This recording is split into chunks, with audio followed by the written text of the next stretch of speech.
السلام عليكم ورحمة الله وبركاته.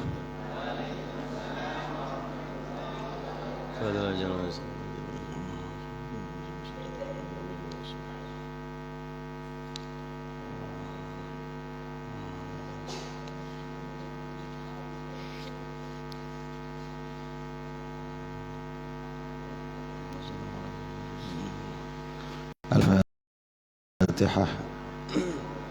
أعوذ بالله من الشيطان الرجيم. بسم الله الرحمن الرحيم. الحمد لله رب العالمين الرحمن الرحيم مالك يوم الدين.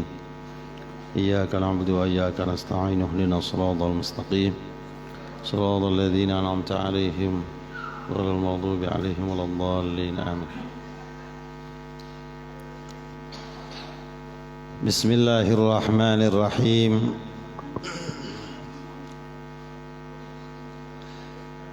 الحمد لله رب العالمين وبه نستعين على أمور الدنيا والدين والصلاة والسلام على أشرف الأنبياء والمرسلين سيدنا ومولانا محمد وعلى آله وصحبه أجمعين ولا حول ولا قوة إلا بالله العلي العظيم. أما بعد. Alhamdulillah wa syukurillah. Puji syukur kehadirat Allah Subhanahu wa taala atas kenikmatannya kita semuanya berkumpul di tempat yang mulia ini, menambah satu catatan amal kebaikan atau beberapa catatan amal kebaikan yang mudah-mudahan diterima oleh Allah Subhanahu wa taala. Amin ya rabbal alamin. Melanjutkan pengkajian kitab Arba'in Nawawiyah. Insyaallah pada malam hari ini hadis yang kedua. Pada pertemuan yang lalu hadis yang pertama berkenaan tentang niat, di mana kita semuanya untuk berusaha di dalam kebaikan yang kita lakukan, yaitu membenarkan niat. Kemudian yang kedua, memperbanyak niat dalam setiap kebaikan yang kita lakukan. Jadi melaksanakan satu kebaikan, usahakan niatnya yang banyak. Insya Allah kebaikan yang satu itu tercatat beberapa kebaikan.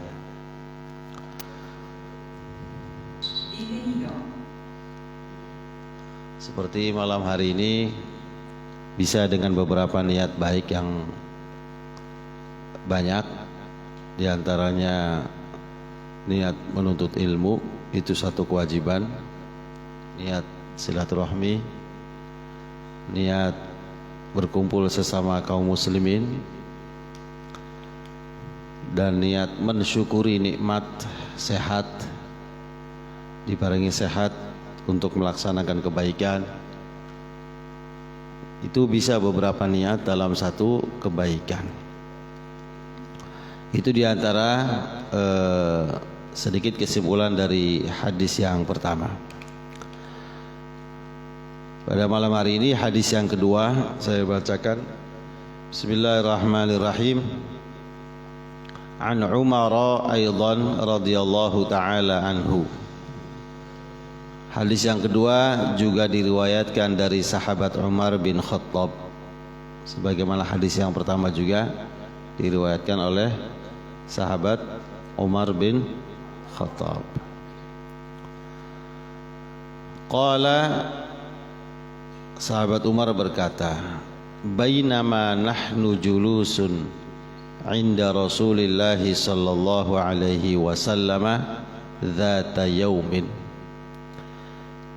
Kata sahabat Umar, ketika kami bersama para sahabat duduk dengan Rasulullah sallallahu alaihi wasallam pada suatu hari ketika kami para sahabat duduk bersama Rasulullah. Ittala'a alaina rajulun, tiba-tiba datang seorang laki-laki. Ya. Rasulullah sedang dengan para sahabat, tiba-tiba datang seorang laki-laki. Tentu Kanjeng Nabi dengan para sahabat kumpul, acaranya ya ilmu, ya. Namun ibu-ibu kumpul acara apa, Bu? Rumpi, Bu, ya.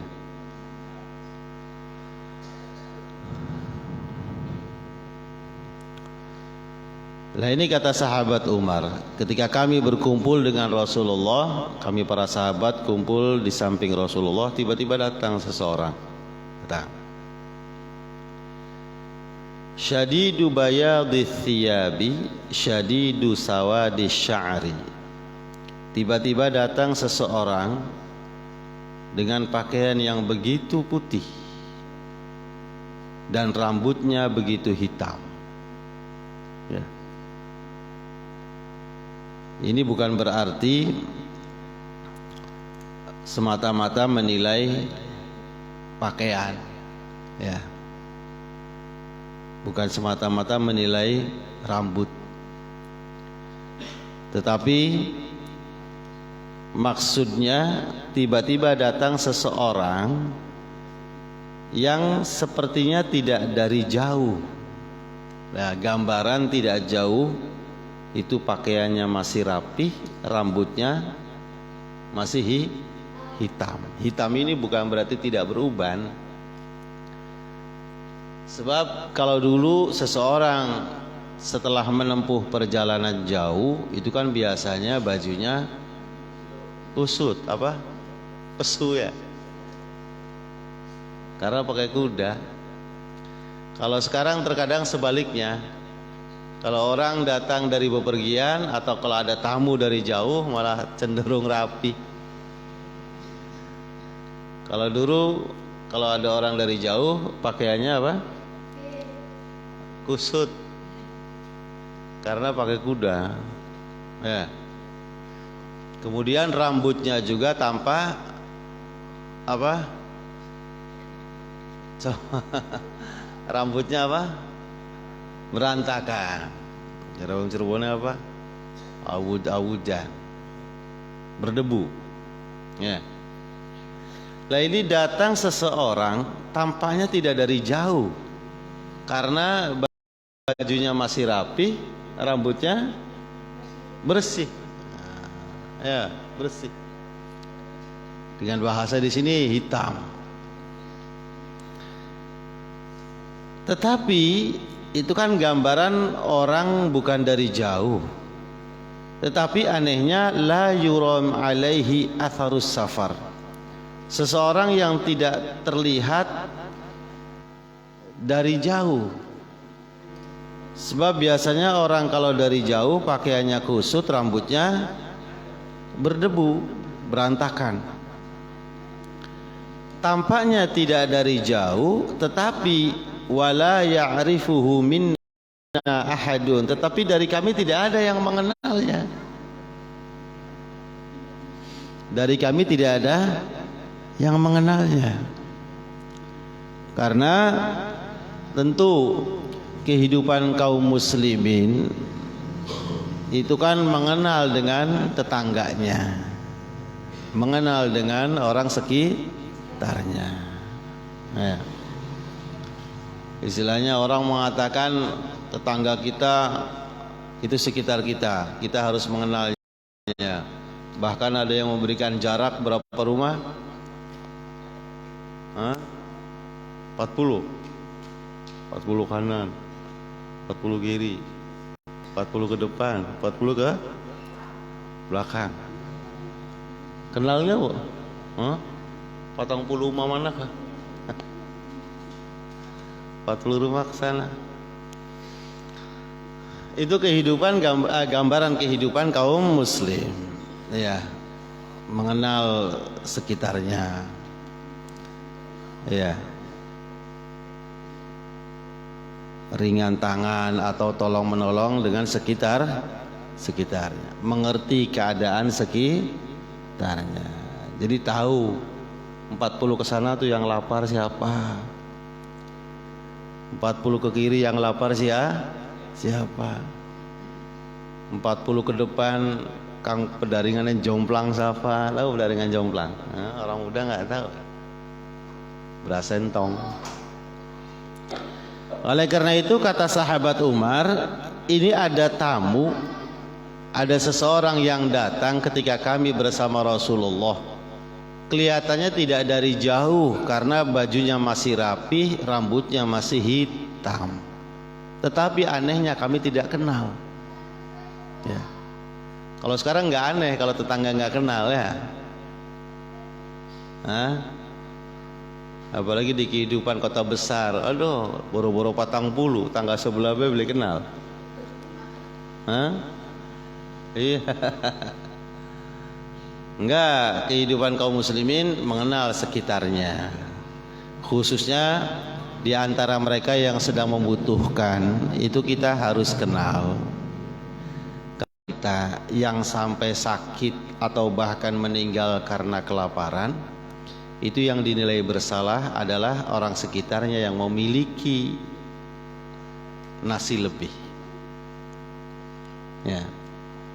Makanya orang yang punya rezeki lebih harus mengetahui keadaan sekitar. Ya. Wa ati dzal qurba haqqahu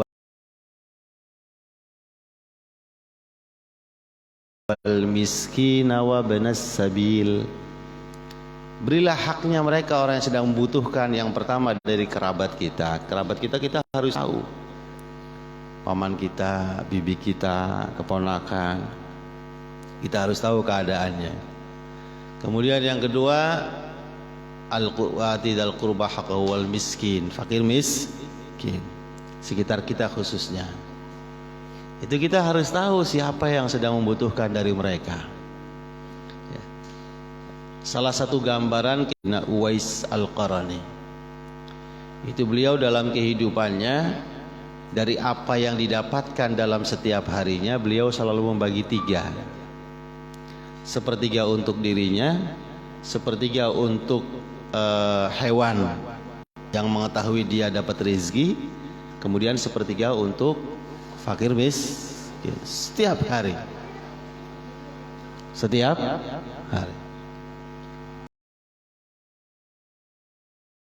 Dan itu pun selalu beliau di malam hari sebelum tidur memohon ampun kepada Allah. Ya Allah, seandainya malam ini ada yang meninggal karena kelaparan, mudah-mudahan saya sudah termasuk orang yang sudah menutupi kebutuhannya. Karena sepertiga dari apa yang saya dapatkan untuk fakir miskin.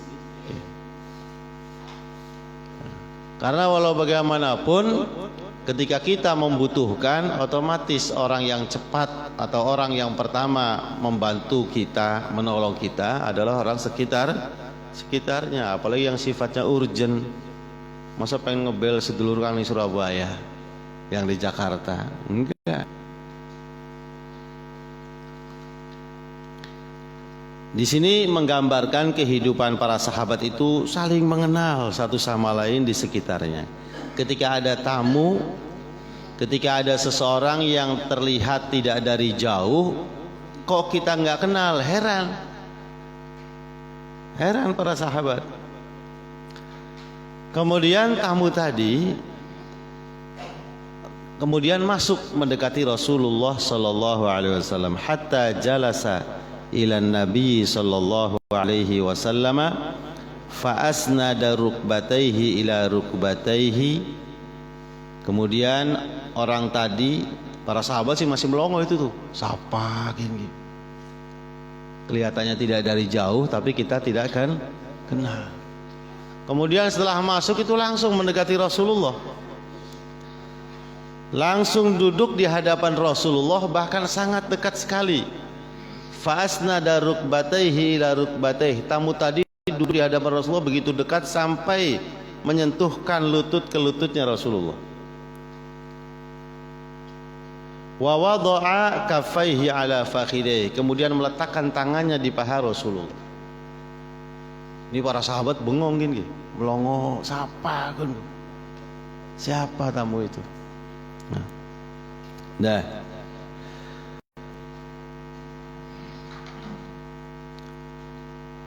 Wa qala, kemudian tamu tadi bertanya kepada Rasulullah sallallahu alaihi wasallam. Nah, ini singkat cerita. Wah, ini karena keterangan di tengahnya itu cukup panjang. Jadi langsung, karena ada satu pelajaran yang bisa dipetik. Ternyata nanti di akhir hadis Rasulullah pun melihat gambaran bingungnya para sahabat terhadap tamu ini. Ya. Akhirnya Kanjeng Nabi pun bertanya kepada sahabat Umar, "Ya Umar," nanti di akhir hadis kita akan baca lagi, "Ya Umaru, atadri manis sa'il?" Wahai Umar, kamu tahu nggak siapa orang yang datang tadi itu? Jadi setelah tamunya pergi, Kanjeng Nabi bertanya kepada sahabat Umar, "Tahu nggak yang tadi itu siapa?" Sahabat Umar menjawab, "Allah wa rasuluhu a'lam." Allah dan Rasulnya yang lebih tahu. Ya. Kemudian Kanjeng Nabi menerangkan, "Innahu Jibril."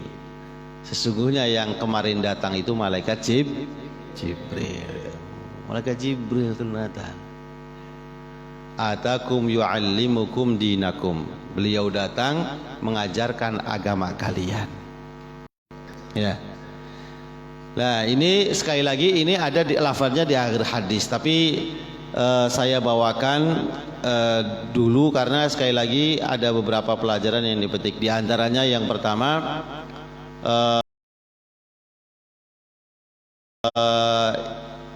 memberikan pelajaran, memberikan pengajaran bagaimana etika di dalam menuntut ilmu.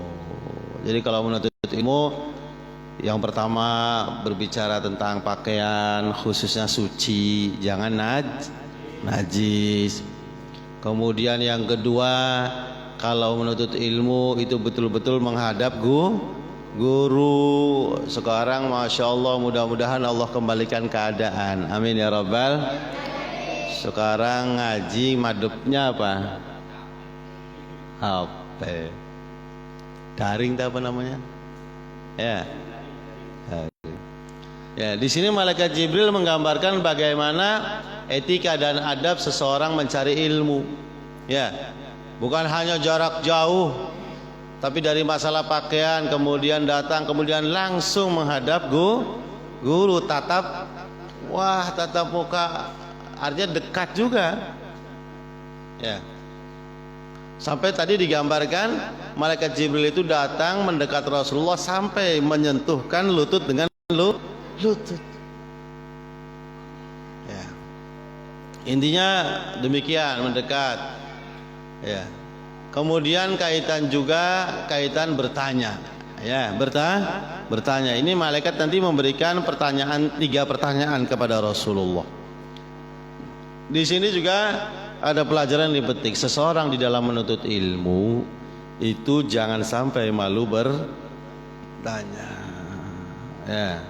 Bertanya itu kuncinya ilmu. As-su'al miftahul ilmi. Bertanya itu kuncinya ilmu. Malu bertanya sesat di jalan. Ya. Jadi bertanya. Ya.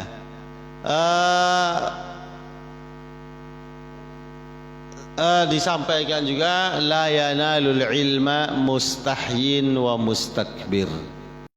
Tidaklah seseorang mendapatkan ilmu yaitu orang yang malu dan orang yang sombong. Jadi ada dua orang yang sulit mendapatkan ilmu Allah Subhanahu wa taala. Yang pertama pemalu. Artinya pemalu di sini orang yang malu bertanya. Ya. Jadi kalau urusan ilmu jangan sampai terhalangi untuk mau bertanya ketika tidak tahu. Walaupun dari kaum wanita, bahkan ketika Rasulullah SAW di Madinah, itu sahabat-sahabat Ansor, sahabat wanita Ansor, itu mudah sekali untuk datang kepada Rasulullah mempertanyakan masalah agamanya. Ada yang nggak jelas datang kepada Rasulullah bertanya, ya khususnya masalah agama yang berkenaan dengan wanita. Bahkan terkadang wanita Ansor ini inginnya mendapat jawaban yang jelas, sedangkan pertanyaan yang khusus kaitannya wanita, ya tentu ada kaitan masalah-masalah yang sifatnya bahasanya itu apa istilahnya kiasan, tidak langsung, ya. Karena cenderung barangkali malu dan sebagainya. Nah, ini sahabat Ansor inginnya jawabannya jelas. Bahkan pernah satu hari dijawab oleh Rasulullah, masih bertanya juga. Akhirnya ditarik sama sahabat Aisyah. Maksudnya tuh, kamu tuh malu coba gitu. Udah dijawab ya sudah, difahami. Jangan pengennya jawabannya itu jelas. Karena Rasulullah SAW itu ketika ada bahasa yang sifatnya tabu atau malu untuk jelas, itu dibahasakan dengan bahasa kiasan, ya. Itu sampai sahabat Aisyah hari, kamu tuh malu coba, udah dijawab, pahami aja. Tetapi Rasulullah memuji, nikmatil mar'atu al-ansar la yamna'hunnas al-haya anis su'al. Sebaik-baiknya wanita adalah wanita-wanita Ansar, tidak mencegah rasa malunya terhadap dirinya untuk mau bertanya Yang kedua, yang sulit mendapat ilmu itu mustakbir, orang yang merasa lebih dari yang lain, ya, orang yang gengsi untuk bertanya padahal tidak tahu. Oh ya udah, dia menghalangi dirinya akan ilmu padahal dia belum tahu akan sifat sombongnya. Dan dua ini diantara pelajaran yang dipetik dari hadis yang kedua ini, di mana malaikat Jibril datang dengan menyerupai seseorang, ya, karena malaikat itu diberikan kemampuan oleh Allah Subhanahu wa taala berubah wujud. Malaikat itu diberi kemampuan berubah wujud, ya, wujud manusia, bahkan terkadang menyerupai wujud salah satu sahabat Rasulullah sallallahu alaihi wasallam. Ya. Salah satu sahabat yang biasa wajahnya itu dibuat penyerupaan oleh malaikat, itu sahabat Dihyah namanya. Dihyah Al-Kalabi.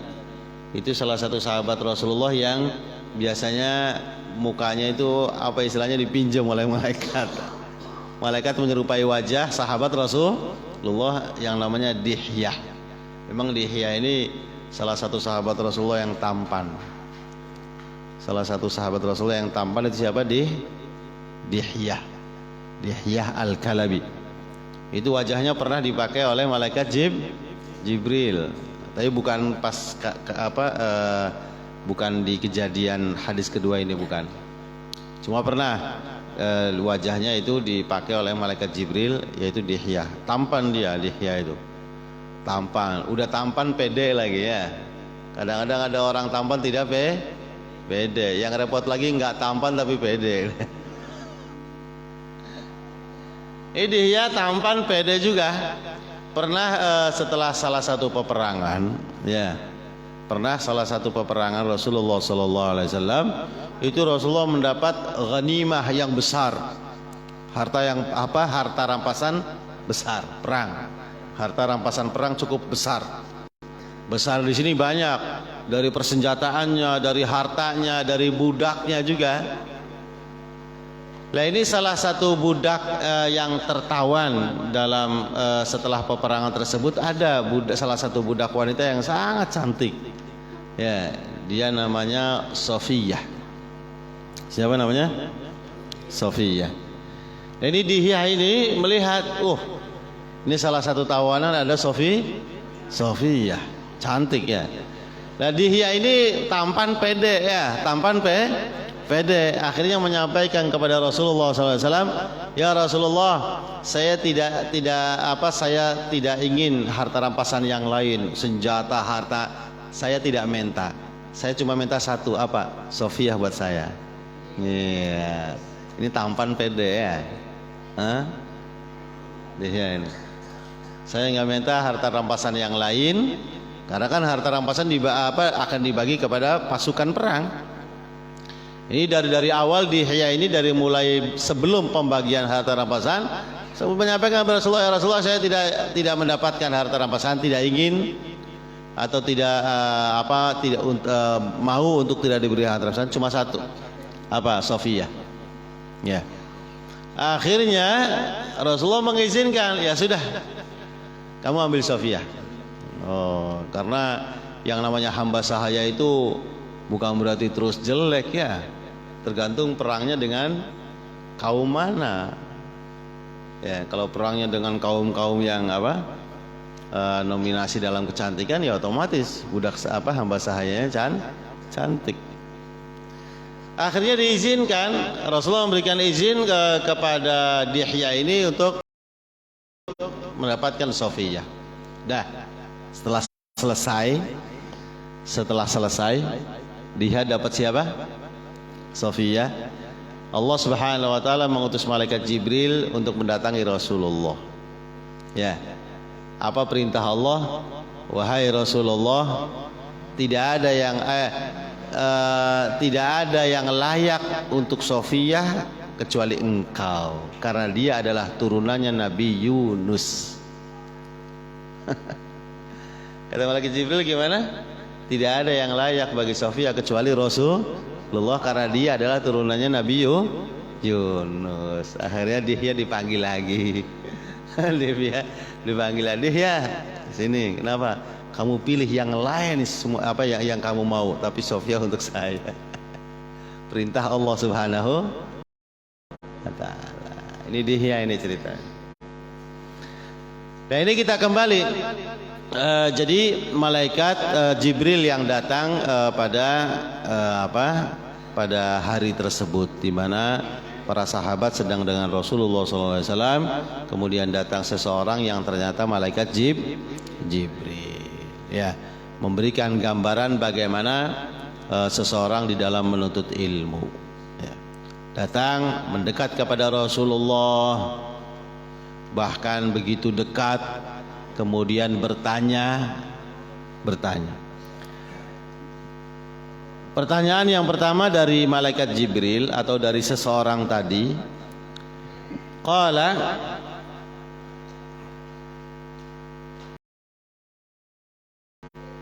ya Muhammadu, wahai Muhammad sallallahu alaihi wasallam, akhbirni 'anil Islam.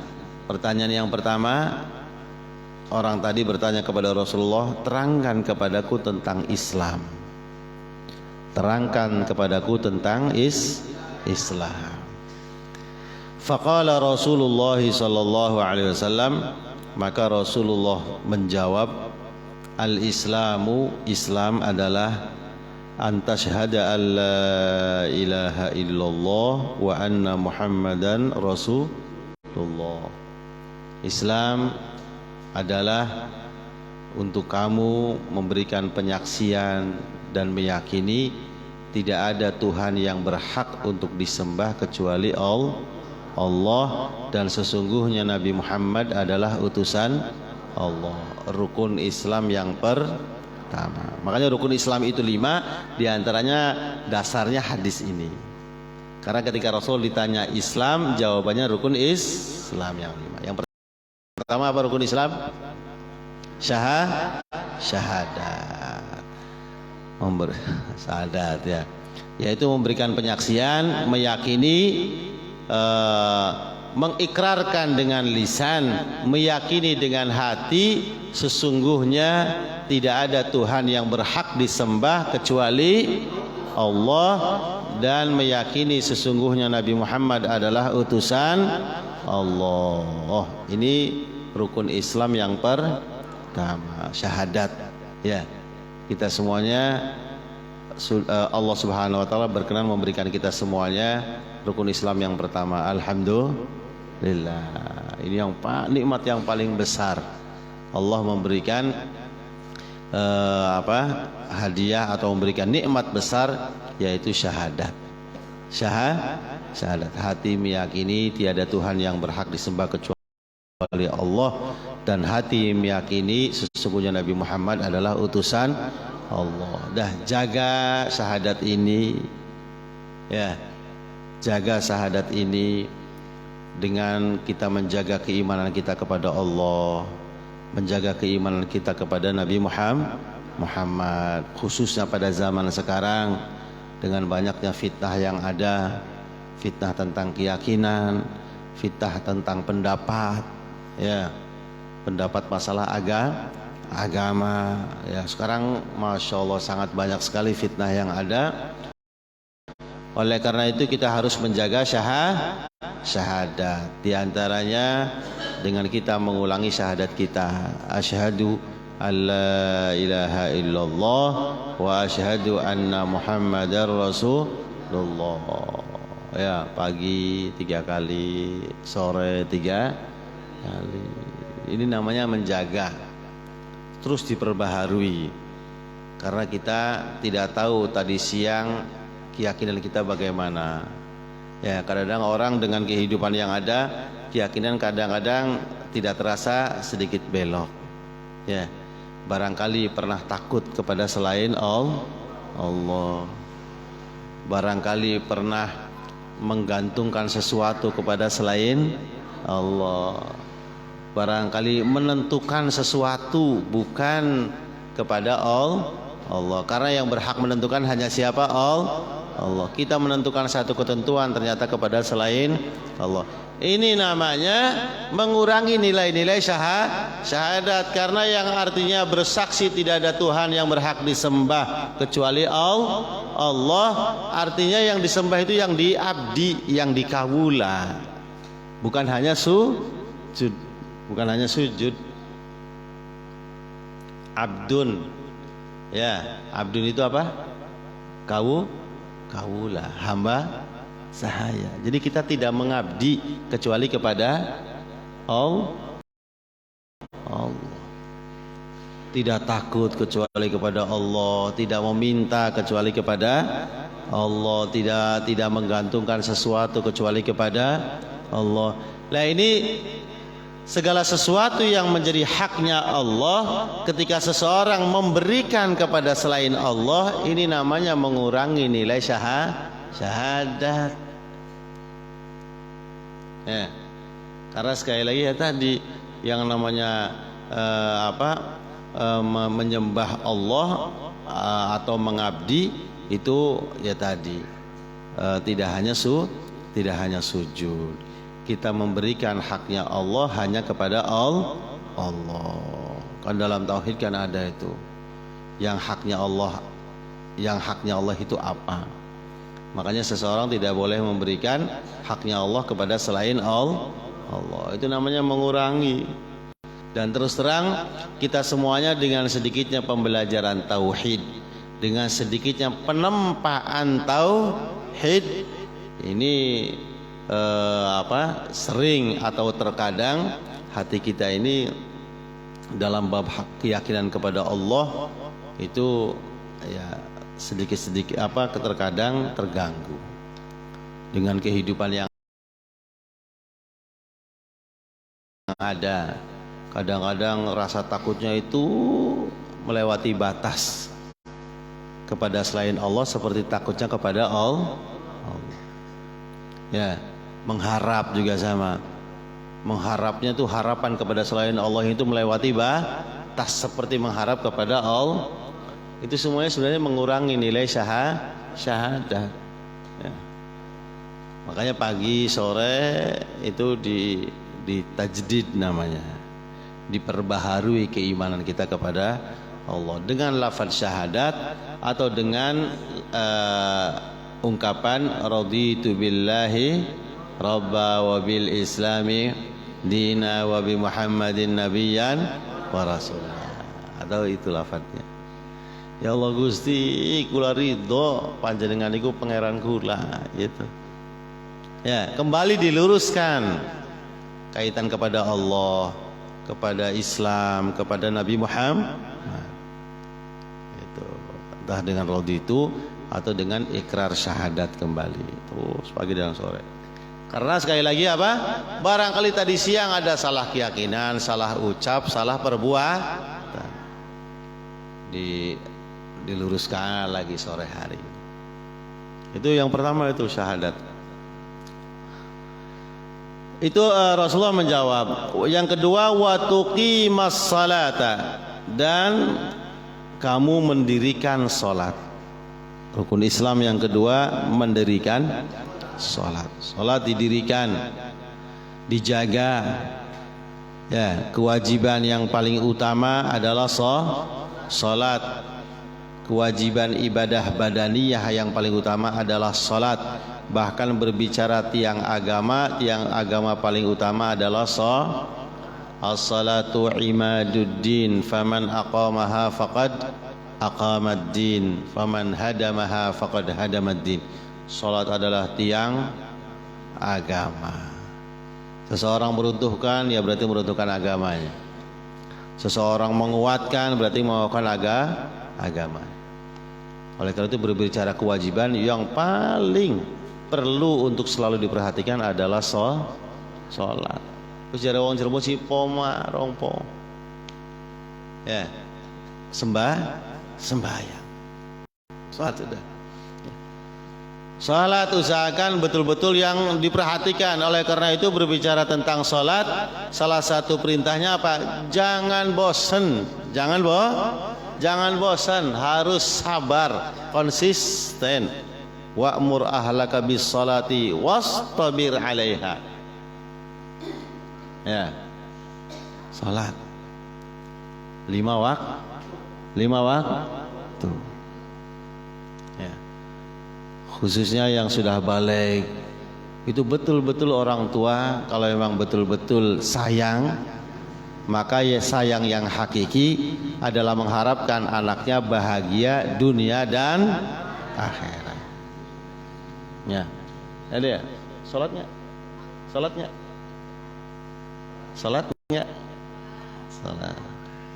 Ya, makanya salat itu diwajibkan kan ketika anak sudah balik. Tapi agama sudah memerintahkan dari umur berapa? 7 tahun. Muru auladakum bis salati li sab'in. Perintahkan anak-anak kalian akan salat dari umur 7 tahun. Ya.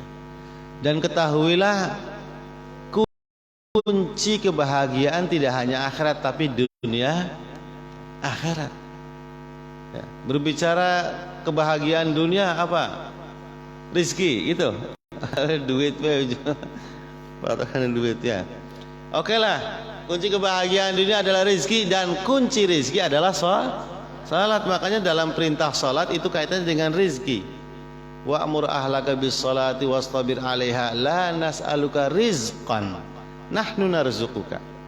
Kaitan salat itu dengan rizki, karena memang kunci rizki adalah salat. Yang pertama, usahakan jejak 5 waktu. Wah, apa? Jejak 5. Ini yang pertama ini. Yang pertama apa namanya? Jejak ya. Apa bahasa Indonesianya? Genap. Ya, pas. Pokoknya 5 ini sehari semalam usahakan 5 genap. Genap tak ganjil, 5 ganjil ya. Enggak masa genap tuh pas gitu ya. Cirebonnya apa ya? Jejak. Nggih. Pokoknya yang pertama jejak 5 keluarga, 5 ini sehari semalam jejak usahakan. Ya. Artinya jejak gimana? Artinya jejak barangkali masih pembelajaran dan alhamdulillah baru berusaha berubah, yang satu ngepost maning waktu we. Waktunya subuh jam, bukan subuh jam berapa? Bangun jam 6, jam 7 ngepost beli subuh we. Ngepost nggak? Kelihatan nggak? Tetap usahakan jangan tidak sholat. Jangan cuma diingatkan, jam 7 kamu udah kelewat subuhnya, besok sholat saya. Enggak, jangan bilang besok, sekarang. Sholat. Ya kodoan. Kodo. Nah, arane sholat duha anak kulute. Ya. Jadi yang pertama bahwanya 5 waktu ini kewajiban yang paling utama.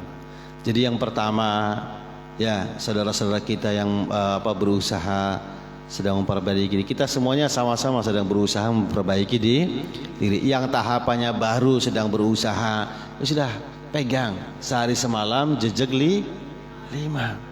Ya. Semuanya bisa di waktunya, alhamdulillah. Kalau ternyata karena satu hal kelewat waktunya, tetap harus jejak sehari semalam 5. Ya, karena satu hal mau tidak mau, karena satu hal bangun jam 7 ya tetap salat subuh. Karena satu hal kaitannya pekerjaan dan perjalanan dan sebagainya, masya Allah datang jam 4 belum salat zuhur, tetap salat zuhur. Jangan besok, jangan kesiangan dibangunin, kamu gimana bangun jam 7 belum salat subuh, besok bangunnya subuh ya. Enggak, jangan besok, ayo gagian sembahyang subuh. Nah itu kemudian meningkat masing-masing di waktunya. Jadi jangan kalau seandainya barangkali pulang kerja isya ternyata maghribnya kelewat ini ya, entah karena malas atau karena perjalanan dan sebagainya, jangan tidak sholat maghrib. Ya. Atau maghrib keluar entah karena lupa dan sebagainya, akhirnya pulang ke rumah langsung tidur, belum sholat bangun ya pagi lagi bukan subuh. Tetap jangan tidak sholat isya. Tahapan yang pertama jejak 5 waktu. Ya, kemudian yang kedua meningkat, usahakan masing-masing di waktunya dan terus meningkat. Ya. Karena apa? Karena ini sholat kewajiban yang paling utama. Oleh karena itu sholat itu menjadi satu-satunya kewajiban yang tidak digugurkan dalam keadaan apapun. Kalau kewajiban yang lainnya itu kalau tidak mampu katakanlah gugur, atau tidak harus melakukan puasa wajib, tapi kalau sakit wajib apa enggak? Puasa wajib, dia dalam perjalanan jauh wajib apa enggak? Ya, zakat wajib, enggak punya duit wajib apa enggak? Malah dikasih zakat. Haji, haji lagi, ketentuannya bagi yang mampu. Tapi sholat tidak ada dalam segala hal tidak pernah diliburkan. Syaratnya cuma satu, sadar. Sadar tuh bukan insaf, bukan. Sadar tuh apa? Nyambung gitu loh, apa? Sadar. Sadar ya? Eling ya, maksudnya sadar gitu. Sadar apa sih? Ya sadar. Kalau tidak sadar tuh ya sadar artinya bukan sadar insaf, sadar gitulah, sadar. Ini tuh siang, ini tuh sore gitulah. Syaratnya cuma satu, apa? Sadar.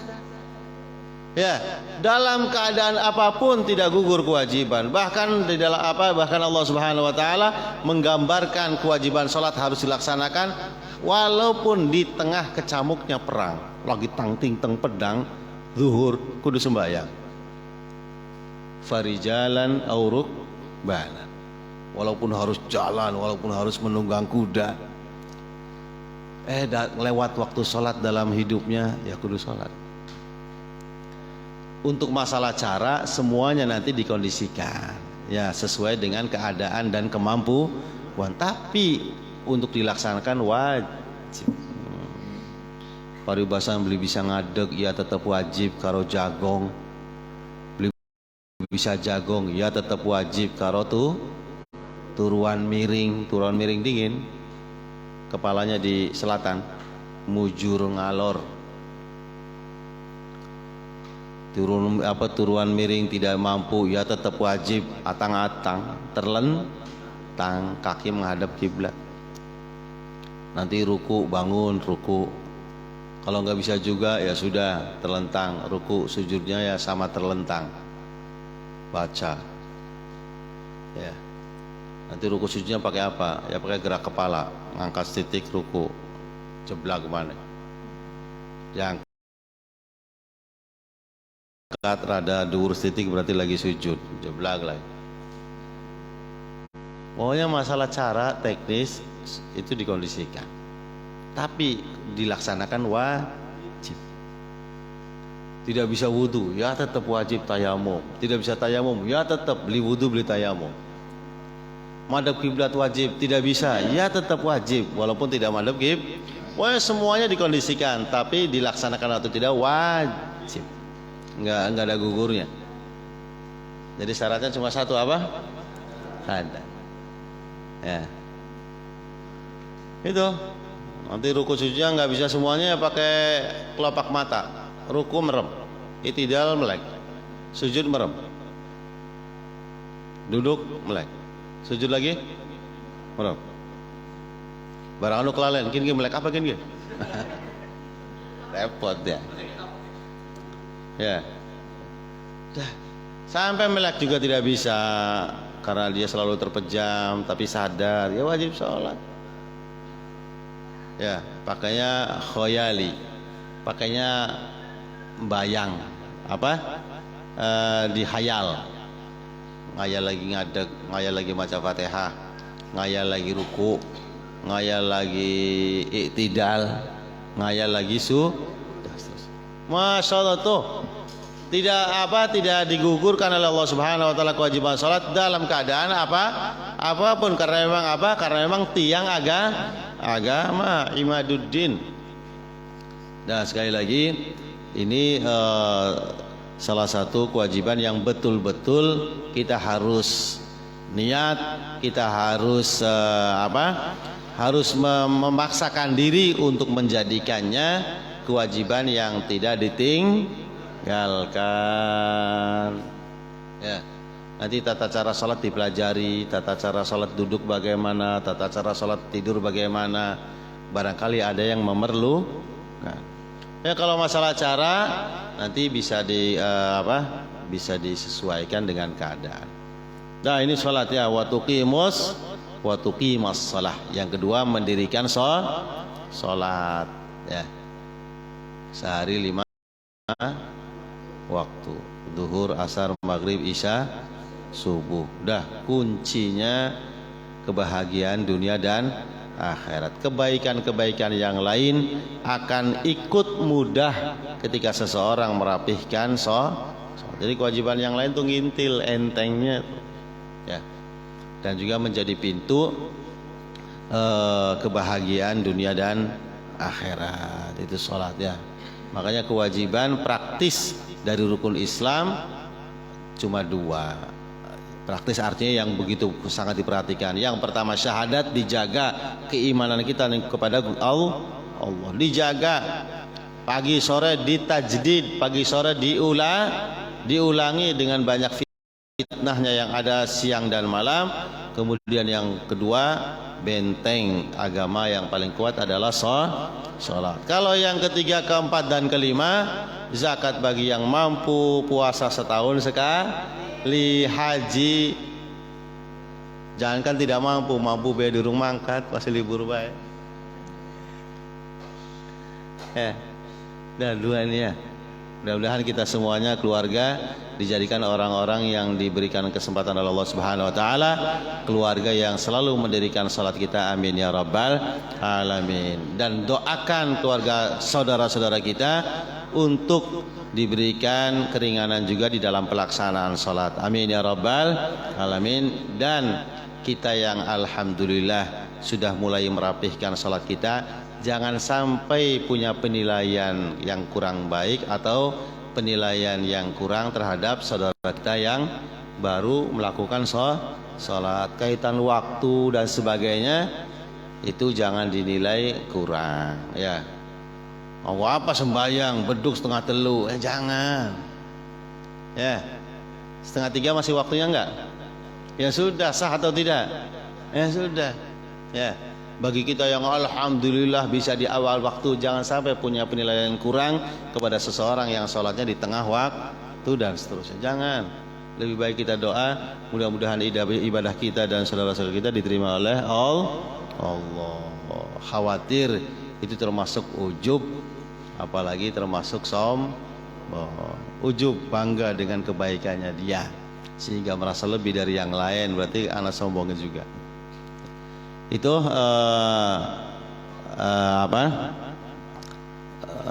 hadis yang kedua yang tentunya belum selesai. Insyaallah kita akan lanjutkan dalam pertemuan berikutnya, dan selanjutnya barangkali ada pembahasan dipersilahkan.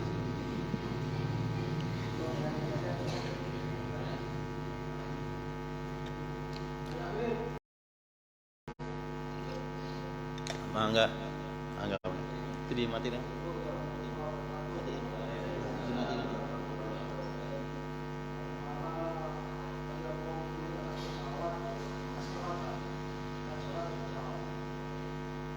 Tayamum di atas pesawat. Ya. Pernah numpak kapal terbang dulu? Ya latihan begitu yang penggung nggak? Bayar saya kata ibu. Tayamum ya, tentang tayamum. Tayamum itu bersuci dengan debu, kemudian dalam pelaksanaannya ya di semua dari manapun, baik itu tembok atau tanah atau apa saja yang diperkirakan ada debu, maka boleh untuk dilaksanakan tayamum. Makanya memang perkiraannya ya perkiraan ada gitulah, ada debu ya, walaupun nanti secara maksimal ya bisa dikatakan kurang atau bagaimana kaitannya tayamum di pesawat. Jadi pakainya itu kursi di depan kita ya, kursi di depan kita. Jadi kalau diperkirakan sekiranya ada debu ya sah. Walaupun kita tidak harus meneliti sedemikian rupa kenyataan debu itu ada atau tidak. Tapi yang jelas harus ada perkiraan adanya debu, harus ada perkiraan adanya debu. Kalau diyakini sama sekali tidak mungkin ada debu, tentu tidak sah tayamum. Intinya bukan masalah di pesawat sih, tayamum dengan mengambil dari kursi depan. Ya, nanti kalau walaupun dari pesawat tapi dari bagian yang sekiranya kita kemungkinannya ada debu, seperti mungkin di bawah sedikit, ya, karena mau tidak mau kan akan banyak debu yang dibawa oleh alas kaki penumpang, ya, dari alas kaki penumpang dengan naik kemudian berjalan, ya akan ada debu di bagian mungkin kursi bagian bawah, ya, pokoknya yang dimungkinkan ada dari situ. Tapi kalau dari bagian yang sekiranya tidak mungkin ada, ya tentunya tidak sah. Ya. Oleh karena itu, untuk lebih hati-hatinya memang sekiranya bawa ya, tapi ya tentu dengan sewajarnya, atau usahakan dalam keadaan wudhu. Makanya paling yang lebih hati-hati itu diperkirakan. Istilahnya naik sampai datangnya waktu sholat itu sekiranya kok tidak terlalu jauh, maka diusahakan masuk pesawat dalam keadaan punya wudhu ya. Jadi ditimbang-timbang. Nanti kalau seandainya harus tayamum, ya usahakan di bagian yang sekiranya ada debu. Jadi kalau di kursi ya di bagian bawah, karena itu kemungkinannya tetap ada. Kenapa? Karena sekali lagi tadi alas kaki penumpang, yaitu kemungkinan besar pasti bawa debu. Dan di dalam pelaksanaannya pun tidak diharuskan banyaknya debu yang digunakan ketika tayamum.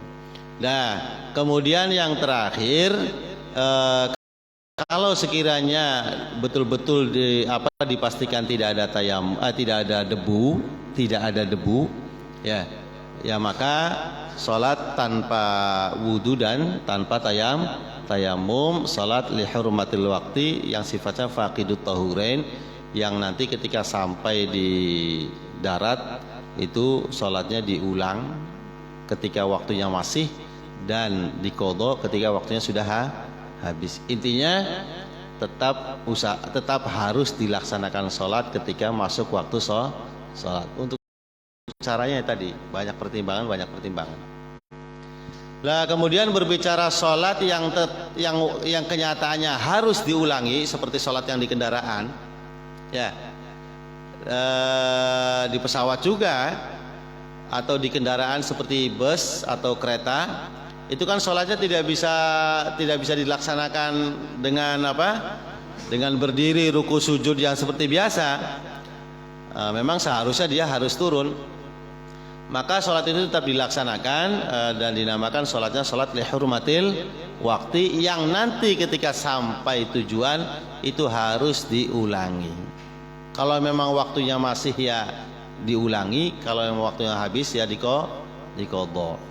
Dan ketika kenyataan seperti ini, tidak terus kita mengatakan buat apa kita sholat lagian bakal diulangin, kan gitu ya? Tidak demikian. Kenapa? Karena sholat yang pertama walaupun ada kewajiban diulang itu diterima, ya. Yang seandainya seseorang belum sampai mengulangi kok meninggal, maka tidak dianggap meninggalkan kewajiban.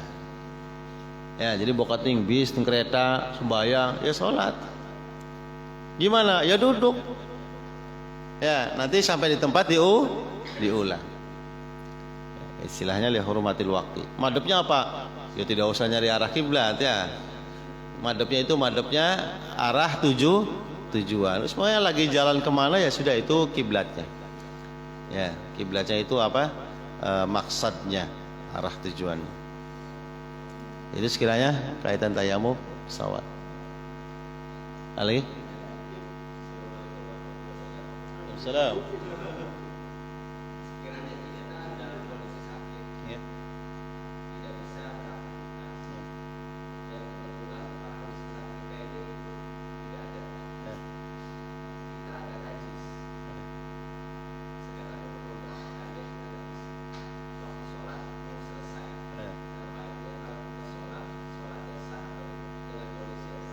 Najis untuk wudu tidak bisa, wudu nggak bisa ya? Oh sudah berbaring aja ya. Seseorang yang sedang sakit, kita semuanya mudah-mudahan sehat walafiat. Seseorang sedang sakit kemudian tidak bisa banyak bergerak, kemudian datang waktu sholat dan tidak ada orang sehingga tidak bisa dilakukan wudu atau bahkan menghilangkan najis yang karena memang ada najis. Itu bagaimana? Itu tetap sholat wajib dilaksanakan, dan ketika dia tidak bisa bersuci baik dengan wudu dan juga dengan tayamum, maka sholat dengan katakanlah seadanya. Artinya seadanya sini ya sholat dengan keadaan yang ada, seperti berarti ya tidak pakai wudu dan juga barangkali tidak menghadap kiblat, kan terkadang seperti itu. Ya sudah, pokoknya yang tidak bisa dilaksanakan itu otomatis seperti gugur dan sholatnya sah. Ya, dan nanti masalah masalah nanti wajib diqadha atau tidak itu ulama beda pendapat. Sekali lagi, sholat usahakan dilaksanakan dengan keadaan yang sebisanya. Ketika tidak bisa, itu otomatis gugur. Jadi yang tadi itu sah, itu nggak pakai wudu, nggak pakai tayamum, dan barangkali kebetulan tidak menghadap kiblat pun sah. Karena kebetulan ranjangnya ini belum diberesin ke arah kiblat, mau wudu nggak bisa, mau tayamum, dia sendiri bergerak juga nggak bisa. Udah langsung sholat. Yang bisa digerakkan cuma tangan, ya sudah tangan Allah. Nanti ruku sujudnya pakainya apa tadi? Meripat, meremelek. Ya. Dan itu nilainya besar. Sekali lagi, lepas permasalahan nanti wajib diqadha atau tidak, itu nilainya besar, catatannya besar, timbangannya juga besar. Ya. Apa? Waalaikumsalam warahmatullahi wabarakatuh. Ya. Ya. Bagaimana cara menyikapi pemerintah tentang penghormatan haji dan umroh, Ya. tapi sudah berlaku vaksinasi? Yang ditanyakan? Ya. Menyikapi pemerintah masalah haji, beli pangkat, wis vaksinasi. Sikap kita lebih baik selalu berdoa Allah memberikan kemudahan ya dalam setiap kebaikan yang kita ingin berusaha lakukan. Amin ya rabbal alamin ya. Jadi istilahnya kita kembalikan tanpa kita menentukan satu persatu kaitan permasalahan seperti seharusnya yaitu komentator itu ya. Jadi kita langsung berdoa kepada Allah Subhanahu wa taala, kita semuanya diberikan kemudahan untuk melakukan kebaikan khususnya haji. Caranya bagaimana? Kita pasrahkan kepada Allah. Wis, kamu mantep dong ay. Dan semua usaha, nih sekali lagi, semua usaha dan katakanlah pengorbanan yang dilakukan dari semua persiapan yang ada, tidak ada yang sia-sia. Ya, ngurus haji kok pengen oleh gelar haji, tapi pengen oleh ganjaran haji. Ganjaran. Tidak ada yang sia-sia. Bahkan kalau seandainya seseorang meninggal pun jangan terus kita mengatakan, duh melas temen, jangan. Kenapa? Itu semuanya sudah sampai kepada Allah. Dari pegelnya, dari ya Allah, kapan mangkatnya, ada timbangannya. Dari beberapa rupiah yang dikeluarkannya, tidak ada yang sia-sia. Ya. Jadi supaya tidak ada. Jadi kaitannya dalam perjalanan haji kan, 1 dirham yang dikorbankan atau dikeluarkan kaitannya persiapan atau pemberangkatan haji, Allah Subhanahu wa taala akan memberikan dengan sekian kali lipat lipat ganda yang sangat besar. Jadi sekali lagi, semua persiapan yang dilakukan itu semuanya tidak ada yang sia-sia, barangkali termasuk vaksin tadi. Ya, pokoknya semua persiapannya nggak ada yang sia-sia. Moga-moga ditampi datang Gusti Allah, dan kita jangan mengatakan sia-sia, nggak ada. Semuanya sampai insya Allah. Dan itu barangkali untuk pertemuan dan pertanyaan pada kesempatan malam hari ini. Ya, sudah dibilang banyak karena 3. Mudah-mudahan bermanfaat dan mohon maaf barangkali ada perkara yang dikenan, dan kita mengharapkan kepada Allah Subhanahu wa taala mudah-mudahan kita semuanya kaum muslimin diberikan keselamatan.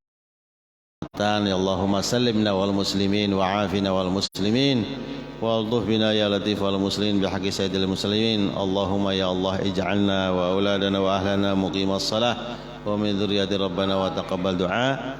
Wa sallallahu ala sayyidina Muhammadin wa ala alihi wa sahbihi wa sallam walhamdulillahi rabbil alamin bi sirril Fatihah. A'udzu billahi minasyaitonir rajim. Bismillahirrahmanirrahim. Alhamdulillahi rabbil alamin arrahmanir rahim maliki yaumiddin. Iyyaka na'budu wa iyyaka nasta'in ihdinas mustaqim. صراط الذين أنعمت عليهم غير المغضوب عليهم ولا الضالين آمين. سبحانك اللهم وبحمدك أشهد أن لا إله إلا أنت أستغفرك وأتوب إليك. والسلام عليكم ورحمة الله وبركاته.